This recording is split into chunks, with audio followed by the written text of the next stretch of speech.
তো hello guys, তোমরা আশা করছি সবাই মোটামুটি সবাই দেখে নিয়েছো দীপ ভাইয়ের নিয়ে একটা বদনাম উঠেছে। ঠিক আছে, দীপ ভাই নিয়ে একটা ভিডিও উঠেছে, সেটা এখন রীতিমতো ভাইরাল। তো তোমরা ভিডিওটা দেখো।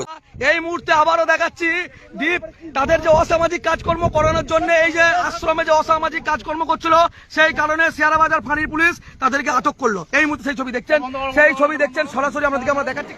প্রতিদিন একটি করে ভিডিও বানাচ্ছে এবং মানুষের আবেগ পাচ্ছে। সেই আবেগ পেতে পেতে আজকের যে দ্বীপের চরিত্র দেখুন। এই যে আজকে এই আশ্রমের দীর্ঘদিন ধরে অভিযোগ ছিল এই এলাকাতে তারা আসছে এবং এখানে এসে গাঁজার সঙ্গে বিয়ার সেই খাচ্ছে। এবং যদিও আজকে সেই ছবি আমরা এই মুহূর্তে আমরা দেখাচ্ছি, এখানকার কিছু স্থানীয় মানুষজন তাদেরকে ধরে এবং সেই ছবি আপনারা দেখছেন। তো ওদের কথা অনুযায়ী ওরা বলতে চাইছে দীপ ভাই মাঠের মাঝখানে যেয়ে মানে গাঁজা খাচ্ছিল, ঠিক আছে, আর তার সাথে বিয়ারও খাচ্ছিল। আমি ভিডিওটা দেখলাম, অনেক সততা যাচাই করলাম। আমি ভিডিওটা দেখে যতটুকু বুঝলাম, আমার মনে হয় যেটা কাজটা ঠিক ভুল কিছু করেনি, ঠিকই করেছে। দেখো, একটা কথা বলি, বাবার ভক্ত বাবা খাওয়াটা স্বাভাবিক, এটা আমি বলছি না।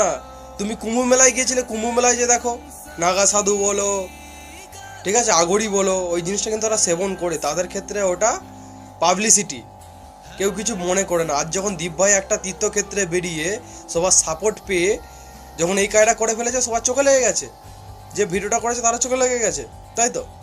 ঠিক আছে, মানছি খেয়েছে, তোমার চোখটা ভুল মনে হচ্ছে, কিন্তু আমি বলবো ও কিন্তু যেই টাইমটা দণ্ডি কাটে সেই টাইমে কাজটা করে নে, তার রেস্ট নেওয়ার টাইমটায়, সে রেস্ট নেওয়ার টাইমটায় শরীরটাকে একটু রিল্যাক্স করার জন্য ওটা খেয়েছে।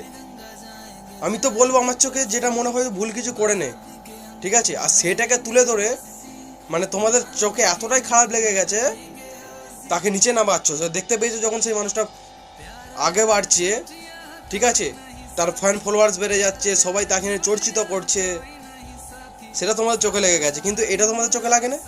ওই দীপ ভাই ওই বর্ধমান থেকে দণ্ডিকে এত দূর যাচ্ছে, ওই যে কষ্টটা তোমাদের চোখে পড়ে না? খারাপ জিনিসগুলো চোখে পড়ে না? ঠিক আছে, আজকে সত্যি এটা প্রমাণিত হয়ে গেল, কেউ যখন বড় হয়ে যায় তখন নামানোর মানুষ অনেক হয়ে যায়, খালি একটু খুঁট।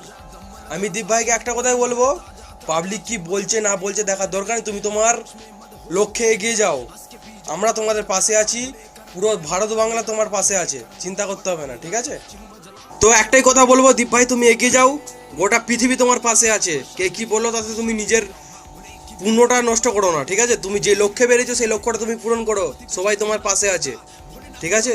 হর হর মহাদেব, জয় শ্রী মহাকাল।